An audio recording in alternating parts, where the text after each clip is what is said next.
Բացերի Լիպ կոմբոյի հետ կապված հարցերով ես հարկ եմ համարում անպայման ցույց տամ ձեզ, չնայած արել եմ 11 անգամներ։ Շու 48 համար, Starlock-ի 27 համարը։ Իրանցով անում եմ իմ կոնտուրը։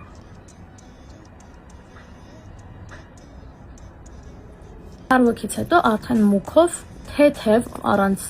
պինթպումների անցնում եմ իրա վրայով։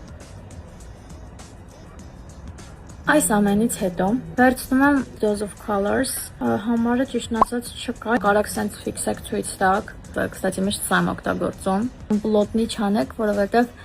ըստիս, երբ որ ձեր շուրթերը մի քիչ երևում են, դա գեղեցկացնում է եւ ավելի բնական տեսք է հաղորդում։ Այնուհանդերձ, այս վարդագույն մատիտով, որը Kiko-ի 03 համարն է,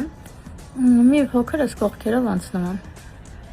Եվ Make Up Forever-ի 227 երևի համար ճիշտն ասած ես սենց բաներից շատ թույլ եմ։ Ինքը սենց լավ, բաց երանգ է, մի կետիկ դնում եմ մեջտեղում եւ մատով տարածում եմ։ Ընդհանուր տեսքը այսպիսին է, մի քիչ ավելի խորություն եւ փափլիկություն հաղորդելու համար մուք որևէ մի բան եմ անում։ Ձեռքից տակ Charlotte-ից ունեմ այս տարբերակը եւ Darling-ից ունեմ այս տարբերակը։ Էական չի ճիշտն ասած։ Ահա ամբողջ պատմությունն էս էր, մի քիչ խորություն տալ։ Իսկ եթե չեմ ուզում ես մի քիչ յուղային էֆեկտն ունենամ բնական փայլը, միայն օգտագործում եմ սա եւ մի հատ էլ մատ էֆեկտով